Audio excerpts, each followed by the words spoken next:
6,4 millones de euros. Esa es la cifra. No es el precio de un hospital, no es el coste de un programa de ayuda a familias en riesgo de exclusión, no es la inversión en infraestructuras que miles de madrileños llevan años reclamando. Es el precio de un ático. Un ático en el barrio de Chamberí, uno de los más caros de Madrid, comprado en silencio, sin anuncio, sin debate, sin que nadie en la Asamblea de Madrid lo supiera.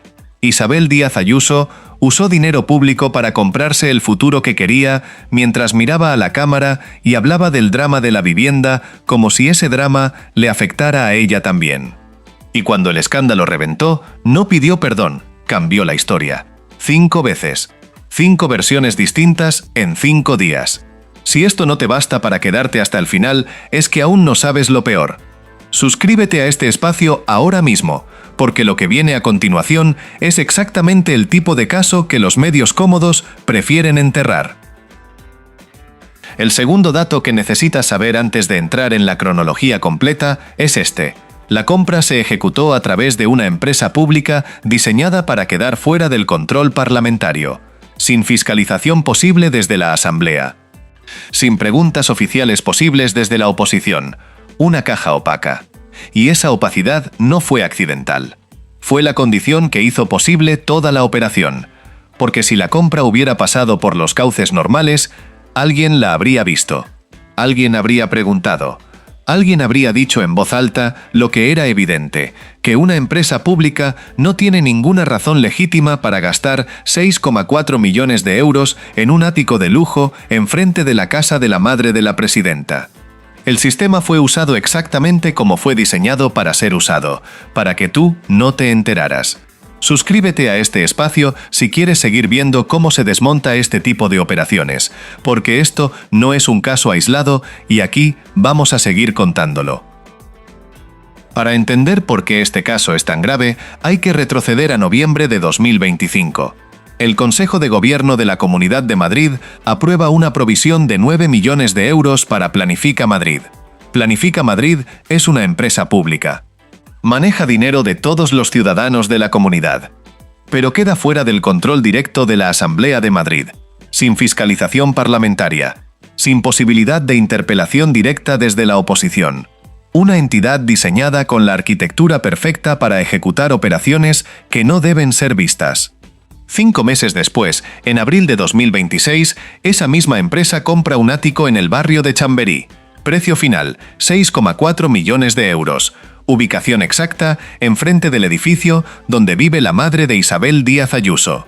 La operación se realiza sin comunicado oficial, sin justificación pública, sin ningún tipo de explicación sobre qué necesidad del servicio público requería ese inmueble concreto en ese barrio concreto. 4 o 5 personas dentro del gobierno regional conocían la operación. El resto del mundo, incluyendo los diputados que representan a los ciudadanos que pagaron esa compra, no sabía qué había ocurrido.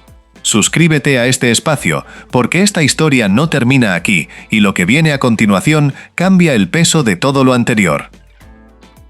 Pero Ayuso no llegó a ese momento de forma inesperada. Hay una línea que conecta sus declaraciones públicas con la operación que se estaba ejecutando en la sombra, y esa línea es más vieja de lo que parece. En 2022, en una entrevista que circuló con bastante ruido en su momento, Ayuso declaró que estaba harta de pagar alquiler. Así, con esas palabras, harta de pagar alquiler. Una queja perfectamente comprensible para cualquier ciudadano de a pie. El problema es que Ayuso no es cualquier ciudadana de a pie. Es la presidenta de la Comunidad de Madrid. La persona que tiene la capacidad de diseñar la política de vivienda que afecta a millones de familias. Y esa queja, pronunciada desde esa posición, adquiere un significado completamente distinto cuando se mira con la cronología que vino después. Porque poco tiempo después de esa declaración, un medio vinculado a su órbita editorial adelantó que Ayuso había comprado una gran casa en el barrio de siempre. Esa noticia desapareció, fue borrada, como si nunca hubiera existido, pero existió. Y ahora, con todo el expediente sobre la mesa, esa noticia borrada no parece un error periodístico. Parece el primer capítulo de un plan que necesitaba tiempo para ejecutarse sin que nadie mirara demasiado. ¿Y sabes cuánto tiempo llevan los madrileños sin poder permitirse una vivienda en su propia ciudad? No meses, años. El mercado del alquiler en Madrid lleva un lustro comportándose como una máquina de expulsión social. Familias que trabajaron toda su vida en la ciudad y ya no pueden pagar lo que cuesta vivir en ella. Jóvenes que saben desde los 20 años que no van a comprar nunca un piso en el barrio donde crecieron. Esa es la realidad sobre la que Ayuso lleva años construyendo su discurso. Libertad, esfuerzo, meritocracia, independencia del Estado. Ese es su vocabulario público. Mientras tanto, según fuentes dentro de su propio partido, llevaba más de un año utilizando a empleados públicos para buscarle una vivienda. Empleados públicos, personal que cobra su sueldo del dinero de esos mismos ciudadanos que no pueden pagarse un alquiler. Personas cuyo tiempo de trabajo, pagado con dinero público, fue dedicado a resolver el problema residencial de la presidenta. El contraste entre lo que dice y lo que hace no necesita análisis. Está ahí, en números, en fechas, en nóminas. Suscríbete a este espacio si no quieres perderte los próximos casos, porque hay más operaciones como esta esperando a ser expuestas y aquí no vamos a parar de contarlas. La historia no habría salido a la luz por voluntad propia del gobierno regional. No hubo conferencia de prensa, no hubo comunicado de transparencia, no hubo decisión institucional de informar a los ciudadanos que habían pagado esa compra. Fue el diario El País, a través del trabajo del periodista Fernando Peinado, quien destapó la operación. Una filtración. Y esa filtración, según todos los indicios que han ido acumulándose desde entonces, no vino de la oposición ni de un empleado anónimo con conciencia cívica. Vino de dentro del Partido Popular. Alguien con acceso a esa información, alguien situado dentro del entorno político más próximo a Ayuso, decidió que había llegado el momento de usarla. Lo llaman fuego amigo en el argot político, y ese detalle dice mucho sobre el estado interno de ese partido en ese momento. Pero la filtración, por sí sola, no crea el escándalo, solo lo hace visible. El escándalo existía desde el día en que alguien firmó la orden de compra de ese ático con dinero público. Quien apretó el gatillo de la filtración no inventó nada, solo encendió la luz en una habitación que ya estaba llena de humo.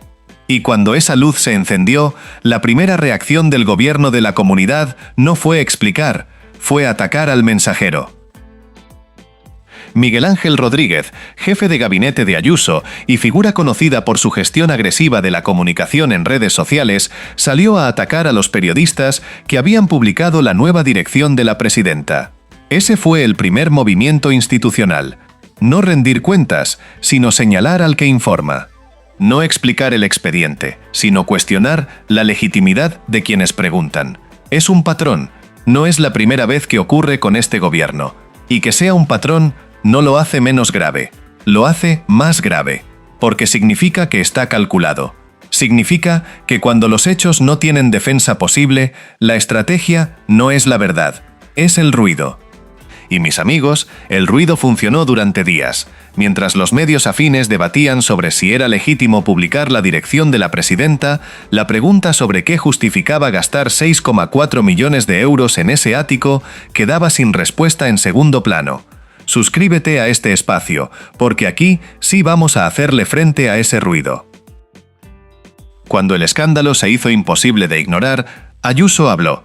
Y ahí empieza la parte del caso que más dice sobre cómo funciona el poder cuando se siente acorralado. La primera versión fue que el ático iba a ser unas oficinas de trabajo para el personal de la presidencia mientras duraban las obras en la sede de Puerta del Sol. Oficinas, 6,4 millones de euros, en Chamberí, para guardar fotocopiadoras y celebrar reuniones de trabajo. Cuando se señaló que el inmueble no tenía licencia para uso de oficinas, que su configuración interior era la de una vivienda de lujo y no la de un espacio de trabajo institucional, la historia cambió. Segunda versión. Había sido una broma, en realidad iban a vender el ático y donar el dinero a los afectados por los incendios en la Sierra Oeste. Generosidad que apareció exactamente cuando la versión anterior ya no era sostenible. Exactamente, ni un día antes, ni como idea previa a la compra. Solo después de ser descubierta y después de que la primera explicación se demostrara inconsistente. Tercera versión. el ático podría convertirse en la residencia oficial de la presidenta de la Comunidad de Madrid.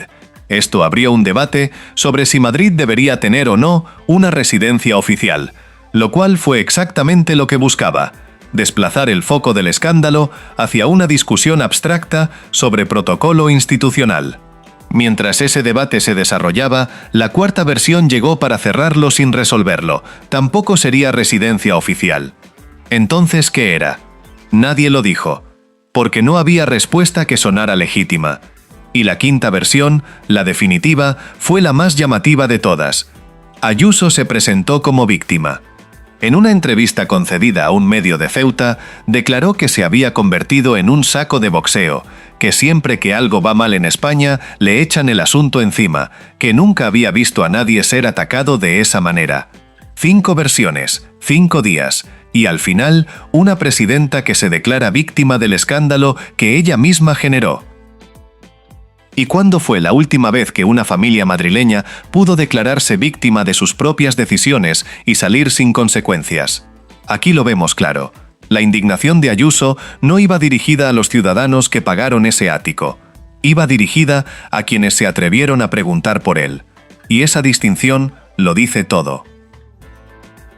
Suscríbete a este espacio si crees que hay preguntas que no pueden quedar sin respuesta, porque lo que viene a continuación cierra el caso de una forma que todavía no has visto en ningún titular. Mientras Ayuso cambiaba de versión en versión, había una coincidencia temporal que muy poca gente había conectado con claridad y que cambia el peso de toda la operación. Al mismo tiempo que Planifica Madrid compraba el ático en abril de 2026, el novio de Ayuso ponía a la venta el dúplex de Chamberí, donde ambos vivían juntos. Los dos movimientos ocurrieron de forma simultánea: compra del ático nuevo, venta del piso anterior. Como si alguien estuviera ejecutando una mudanza en dos tiempos perfectamente coordinados. Primero, aseguras el destino con dinero público, luego liberas el origen. Nadie en el gobierno de la comunidad explicó esa coincidencia. Nadie trazó la línea entre esos dos movimientos y explicó por qué ocurrieron al mismo tiempo. La comunidad se limitó a declararse indignada. Indignada de que la mudanza fuera noticia. Indignada de que los periodistas preguntaran. Indignada de que alguien señalara la conexión entre el ático de 6,4 millones y la vida personal de la persona que dirige esa misma comunidad con dinero de todos. Hay que tener un nivel muy particular de cinismo para gastar el dinero de todos en una operación inmobiliaria opaca y después declararse víctima del escándalo que esa operación generó. Y ese cinismo, amigas y amigos, no es accidental, es una estrategia. Suscríbete a este espacio para no perderte lo que todavía falta, porque la pieza que lo conecta, todo está a punto de salir. Hay algo más en esta historia que los titulares diarios no han terminado de explicar con la claridad que merece. Varios periodistas y analistas que han reconstruido el caso desde el primer día, cruzando fuentes dentro y fuera del Partido Popular, han llegado a una conclusión sobre el plan original que estaba detrás de la compra del ático. Un plan que dependía de una sola condición para funcionar: que nadie lo supiera hasta que ya fuera demasiado tarde para deshacerlo. Según esa reconstrucción, el esquema tenía una lógica perfectamente trazada. Primero, comprar el ático a través de Planifica Madrid antes de que nadie supiera que existía esa intención. Mantenerlo en barbecho durante el tiempo necesario. Esperar a ganar las elecciones previstas para mayo de 2027. Y después, una vez reelegida, impulsar una ley que creara formalmente la figura de la residencia oficial de la presidenta de la Comunidad de Madrid. Una vez aprobada esa ley, señalar como sede de esa residencia oficial el patrimonio que la comunidad ya poseía. Es decir, ese ático. El que se acaba de comprar con dinero público. El que estaba enfrente de la casa de su madre. El que ella misma había dicho, en 2022, que era el tipo de vida que quería tener. Primero el inmueble. Después, la ley que lo legitimara. Primero el hecho, después, la norma que lo convirtiera en institución. Y como bien lo sabes, si hubiera funcionado, nadie habría podido impugnarlo una vez que la ley existiera. El plan era usar el dinero público para comprar en secreto lo que después la ley convertiría en suyo de forma oficial. Eso es lo que ocurrió, con todas sus letras, sin metáforas, sin exageración. La filtración arruinó el plan. Pero el plan existió. Y suscríbete a este espacio ahora mismo, porque mientras haya presidentes que diseñen operaciones de este tipo con tu dinero, aquí vamos a seguir contándolo sin que nadie nos lo impida. Las consecuencias llegaron rápido. Demasiado rápido para ser espontáneas. El gobierno de la Comunidad de Madrid anunció que el ático sería puesto a la venta de urgencia y que el dinero obtenido de esa venta, junto con el que se obtuviera de otros 4 inmuebles en la Gran Vía, se destinaría a los afectados por los incendios en la Sierra Oeste. El paquete completo alcanzaría, según ese anuncio, aproximadamente 22 millones de euros. Una cifra presentada con la solemnidad de una iniciativa generosa.